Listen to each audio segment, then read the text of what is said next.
So, where did the novel coronavirus come from? That is the million-dollar question that scientists around the world are trying to answer, including my next guest, Peter Daszak. He is one of the world's foremost virus hunters, tracking down different strains of viruses in their main host animal often, the bat. Peter, thanks for joining me. Let me ask you to begin by telling us, how do you do what you do? How do you figure out where a virus comes from? Well, first of all, we look at the past history of pandemics and look at where they originated, and we do a lot of sort of analyses of that and say, what are the underlying drivers? And we go to those places on the planet and we look at wildlife, because almost all pandemics originate in animals, usually wildlife, often bats. And then we go out and we catch those animals and we sample them and we look for viruses and we try and work out of the viruses we find which could be the next pandemic and which are safe, and then try and reduce the risk of those emerging. How do you figure out? I guess physically, you go into bat caves and get get blood from bats. Well, we go into bat caves. We wear full PPE, mask, gloves, suits to protect ourselves from getting infected, just to even go in a cave. And then as it goes towards dusk, we set mist nets up outside the cave, we catch the bats, and then we sample them, and we take blood samples, salival swabs, fecal samples, and we look for viruses in those in the lab. We look for the genetic sequences of the viruses. So with this one, there seems to be a broad consensus that it came from a bat, probably a bat in Wuhan. And the controversy is, did it come from a bat in the Wuhan wet market or from a bat in the level 4 lab that is a few miles away? Is there any sense you have as to which is more likely? I think the question is right. What we've got to do, it may be that we'll never really know the answers to where this virus actually originated. But what you've got to do is look at this in a balance of probabilities. Our work shows that people in Southeast Asia are exposed to these viruses every single day, every single year. We predict between 1 and 7 million people a year actually get infected by these bat coronaviruses. And it's only occasionally that unlucky person happens to go to a market, or the animal infects someone in a wildlife market, and then the virus can spread and become pandemic. We think that probably these viruses originate in southwest China or even bordering countries, and we've found hundreds of bat coronaviruses in those regions, and people there have an intimate connection with wildlife, including hunting and eating them. You know the head of that level 4 virology lab, Shizhen Li. Do you think that she is being entirely honest when she says confidently and with certitude that the virus was not from a bat in her lab? Well, we work with labs in around 40 countries around the world. We've been doing this work for 20 years, and we only work with good laboratories.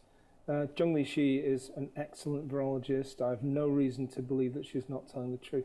Everything I've heard in my 15 years of working with people in that lab has been absolutely normal and what you'd expect from virology labs. And the real kicker to all of this is that they didn't have the virus in the lab anyway. Nobody has the virus from bats that then led to COVID-19. We've not found it yet. We've found close relatives, but it's not the same virus. So to my mind, it's not a possibility.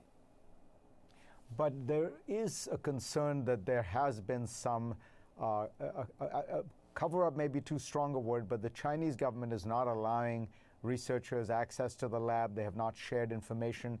There is now even a ban or a censoring of scientific articles coming out of China on COVID-19. What do you think is going on, and does that make you suspicious, or is it reasonable to be suspicious?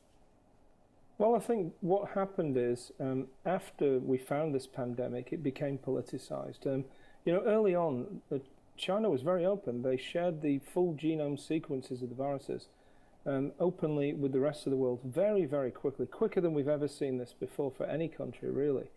So openness and transparency was there early on. But I think we started to see the conspiracy theories, the pointing of the finger at China, and just this sort of politicization that means countries clamp up. And it's really unfortunate, because what we need right now is open communication with scientists across the world. China's done a lot to deal with this virus before us. They know a lot about how to control it. We need access to that information, and talking in political terms about this outbreak closes down that access. You said we may not ever know, but I want to ask you, there is one possibility, is there not, which is that this went from a bat to another species, and then from that species to a human being. Well, we saw that with SARS. SARS went from a bat into civets and into people, and that's happened with other viruses around the world. So that is a common pathway by which they emerge.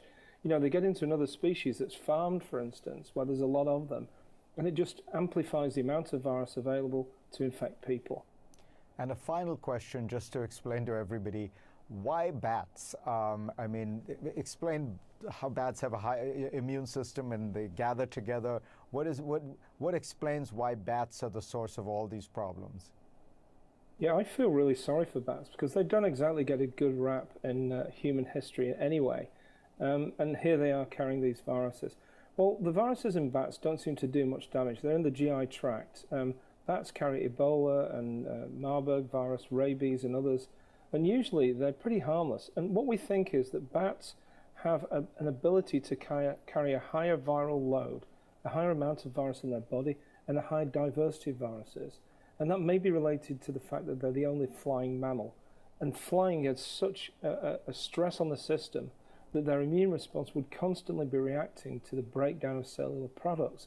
So they dampen the immune system down. There's good evidence for that.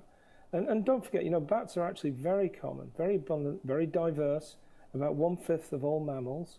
And we don't see them, so we don't really appreciate how exposed we are to bats flying overhead at night, bats flying into our farms, people going into bat caves on a daily basis in these regions.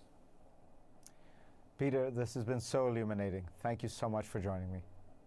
My pleasure, Fareed.